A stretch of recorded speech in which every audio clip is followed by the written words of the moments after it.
Anarea is the newest battle royale to hit the scene for Steam for about $18. Now the game claims it sports beautiful visuals, amazing gunplay that even harkens back to some Z1 and PUBG, but is it worth your money? Well, that's exactly what we're going to talk about in this video.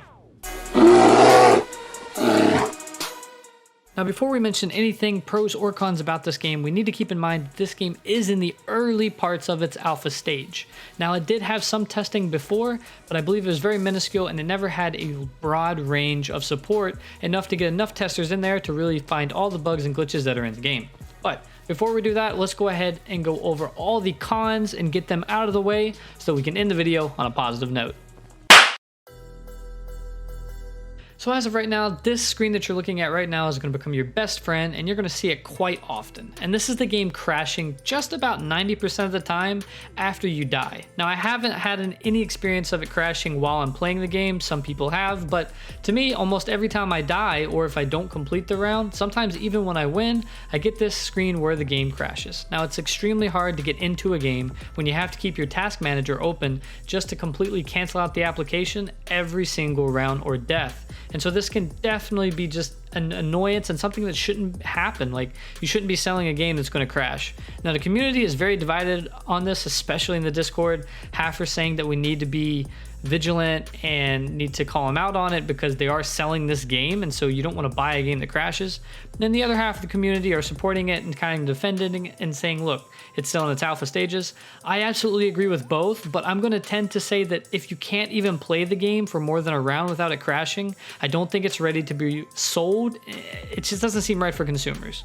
Now another big thing I'm going to talk about, and like I said before, you got to keep in mind that it's an alpha, but on the other hand of it, we're having a lot of texture glitches. Now I have to remember, again, people threw their money into this game at least a year in advance, some up to $100 to $150, even one guy donating $1,000 or more if I'm not mistaken. And so some of these texture bugs and some of the other things just shouldn't exist.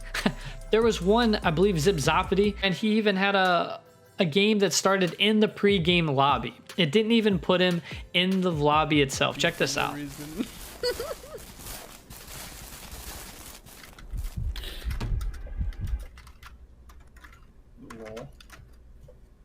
So the next thing I'm going to talk about is the gunfights in this game and the general feel. Now the game says it's going to support a huge focus on fast action, great gunplay.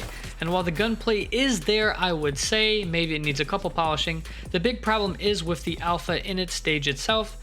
You can only have a small player count. Now some lobbies, I believe, you need 20 to start, and you're getting about 20, 30, 40, even 50 or 60, which seems great.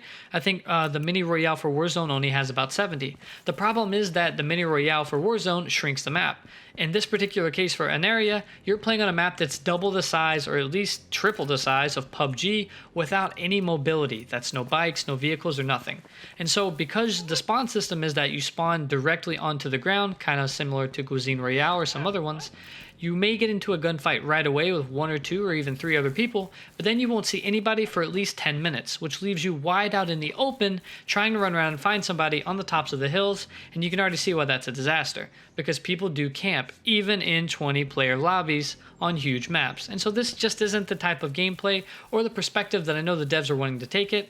I do understand that maybe it's because they are trying to manipulate and fix the servers themselves and make them more stable, and it's a lot easier to do it when you have a less player count load, but it's not something that they've promised. It is something that they've promised, I'm sorry, and they just haven't delivered on. So if you buy the game right now, you're buying it, going into it, knowing that there could be crashes right after every death, there are still texture bugs, and, well, you may not find anybody for a while. But as long as you can get past that, you can see the beautiful parts of this game, which takes us to the next segment, which is the pros.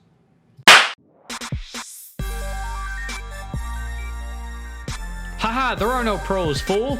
Well, that's what you expected me to say, but like I said in the beginning and the intro, this game is promising to be visually stimulatingly stunning, and it is. Running it on Incredible is amazing. This game looks beautiful. I would even say better than Cuisine Royale, definitely that trash game Warzone, and just about any other battle royale you can throw at me right now. The game looks beautiful, even better than PUBG on PC. The max settings are crazy. Now, having said that, there have been people that are claiming that it's killing their GPUs. I haven't experienced anything. My temperatures don't stay high.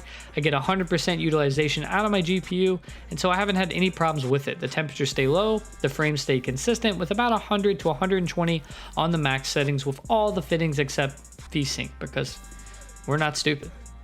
Now, one thing they're doing different besides being a Z1 or PUBG ripoff, and something that they're going to separate themselves is, they're going to add this skill crate or skill system. And they're pretty much like perks, but not really. Now, they vary between silencing your footsteps, or after you kill somebody, the next shot or kill that you would have would cause bleed damage. Now, it's not a lot, and I wouldn't say that any of these skills are a must-have or OP, but there are definitely some that are better than others. Nothing like Ghost in Warzone where you absolutely need to have it to survive. We've already proven that's not the case in the times I've played, but it is something nice to have, and it's a new addition that'll help players think about the game a little bit differently. One thing as a positive I would say about the devs in themselves, and maybe not necessarily the game, is that they're being very vocal about their problems. Now, they are asking for continual support, of course, and they're being very forthright with all the announcements coming forward, and the moderators in the Discord are pretty helpful when you talk to them respectfully. They've banned a lot of hackers that are already in the game. They're actually working on the servers and creating hot fixes, and they've even put out their own roadmap to show you exactly what they plan on doing for the next couple months. Now, as you can see, it even extends all the way to December up into the beta stage, so we know we at least have their support until December. And as you can see, there's some crazy things in here like the proximity chat, new weapons, and even a zip line from the mountains, which if you play the game, you're definitely going to need it, so this is a big win for all of us. Aside from the visuals and all the pretty aesthetics, the actual gameplay itself, the actual guns and how they manage are beautiful, and there's nothing more rewarding than hearing that click sound when you actually kill somebody. Now, we are, as a community, pushing to have a little bit more distinct headshot sound or something that can really just grab you, but the sound that they have right now is pretty good, and it does feel satisfying when you actually take somebody down. And that's a big part of the gameplay. So what's the final verdict? Do I think you should buy the game? Yeah. But not right now. Maybe in about a month or so when they really kink everything out and it's not feeling like an unfinished game. And that sounds harsh, but that's exactly what it seems like to me, just in my opinion. Now, if you have $20 burning a hole in your pocket and you want to join like a amazing community and really just dive in and experience crashes knowing you're going to experience them, kind of like a beta tester, I'd say yeah, go ahead and go for it. I mean, it's an absolutely amazing game when it works properly, and it has amazing potential. I believe everyone has that in common when they talk about this game. But just to sell you the game right now, like if you're scrolling through Steam looking for the next $20 game that's just amazing, no, hold your money, buy some Fortnite tokens or something, you know. But if you want to continue to see videos like this, you want to see more Anarea content, maybe some gun guides or some aim assists or something in the future, don't be afraid to subscribe, like it, share it with your friends, let this video get known. I love you guys, and as always, peace!